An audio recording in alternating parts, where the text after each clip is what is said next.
And here is the Writer's Almanac for Saturday, the 3rd of March, 2018. 1875, on this day, the opera Carmen appeared on stage for the first time at the Opéra Comique in France. The audience shocked by the characters of Carmen, a gypsy girl, her lover, Don José. Georges Bizet died of a heart attack just 3 months after the debut. It was on this day, 1923, Time magazine was first published.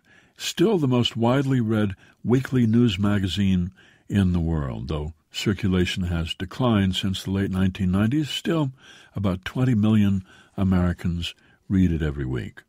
1931, on this day, the Star-Spangled Banner became the official national anthem of the United States.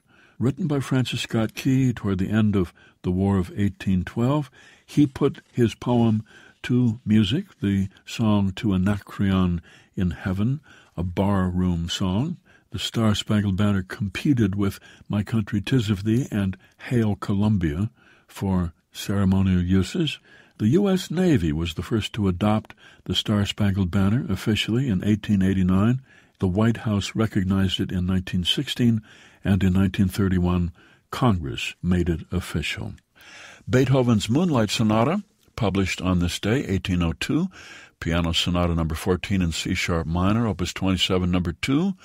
The Moonlight was attached to the work years after Beethoven died. Beethoven himself thought of it as a reflection on death, sitting at the bedside of a very sick friend.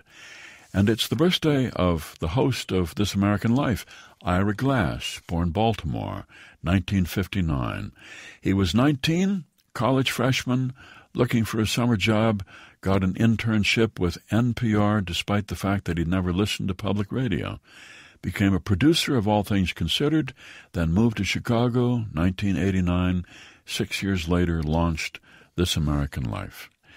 And it's the birthday of the poet James Merrill, 1926, New York City, son of the co-founder of Merrill Lynch, a trust fund boy, never had to worry about money, author of many collections of poems, including The Changing Light at Sandover, 1982. Here's a poem for today by Robert Lax, Greeting to Spring, Not Without Trepidation. Over the back of the Florida basker, over the froth of the Firth of Forth, up from Tahiti and Madagascar, lo, the sun walks north. The first bright day makes sing the slackers, while leaves explode like firecrackers. The duck flies forth to greet the spring, and sweetly municipal pigeons sing. Where the duck quacks, where the bird sings, we will speak of past things. Come out with your marbles, come out with your croup. The grass is as green as a Girl Scout troop. In the mall the stone acoustics stand, like a listening ear for the Goldman Band. At an outside table where the sun's bright glare is, we will speak of darkened Paris. Meanwhile, like attendants who hasten the hoofs of the ponies who trot in the shadow of roofs, the sun in his running will hasten the plan of plants and fishes, beast and man. We'll turn our eyes to the sogging ground and guess if the earth is cracked or round. Over the plans of the parties at strife, over the plains in the waiting north, over the average man and his wife, lo, the sun walks forth.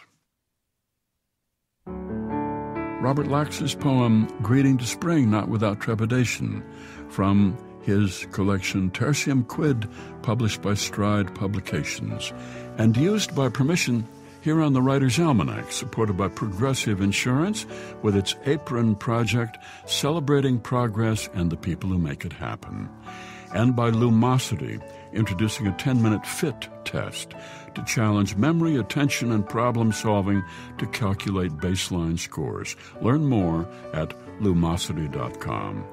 Produced by Joy Biles, assisted by Teresa Burgess. Be well, do good work, and keep in touch.